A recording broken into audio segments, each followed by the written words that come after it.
This is Bob Baldwin with Operation Scheduler, and I want to show you a quick overview of our Operation Scheduler for oil and gas operations.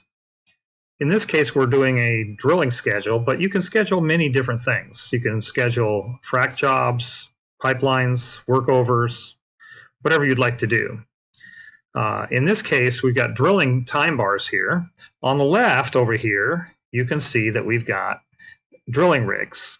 And to the right of that, in what we call a swim lane here, it is different wells that are going to be drilled over the course of time.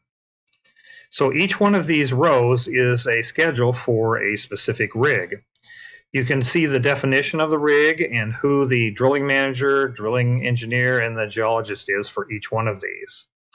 Each of these items here is a well that's going to be drilled, and we call these time bars. These are quickly and easily moved just by dragging and dropping them.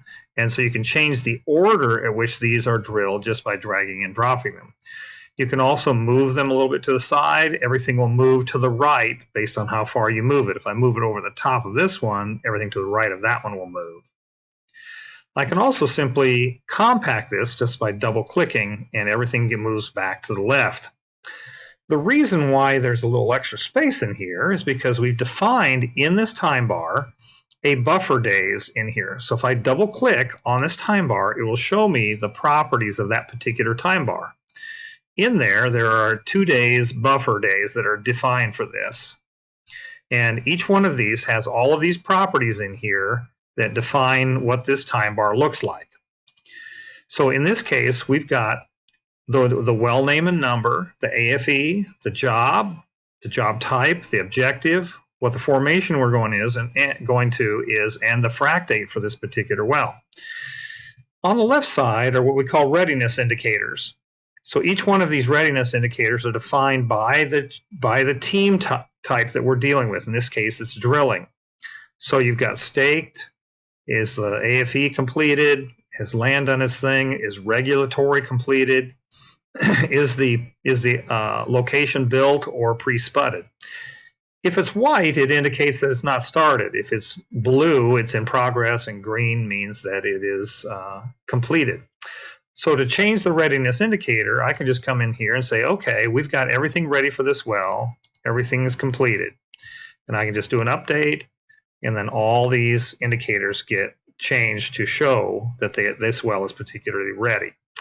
This time bar, let's just show here, we may say, okay, so AFE is in progress, it's in engineering. So when I click update, I don't have to open it up anymore. I can just hover over the top and it shows me that the AFE is in engineering.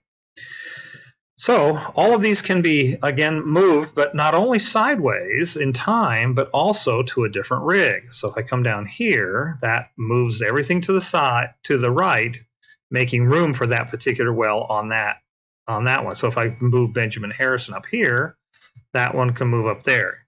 If I double click over here, that'll compact the schedule together, so I don't have to go and drag every well for a year's worth out there over here to the left, saving a lot of time.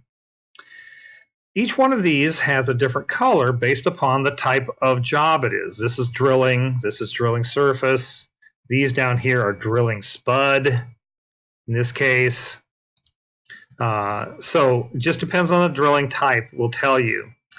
And I can change what kind of team time I'm looking at. So if I want to look at completions, I can just change that. If I want to look at workovers, I just change that.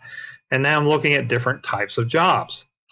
I'll go back to the drilling here and just show you that each one of these time bars has certain properties, including what kind of capital project is associated with. So I can come in here, specify a project, and specify amount. That will also tell me in my capital projects form how much money I'm spending over the course of time.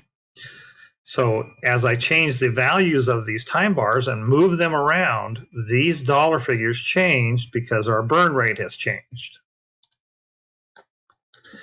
So that gives you a certain overview. Besides, we'll go into more with different videos here on how to do scenarios and some other type of items. Thank you for watching.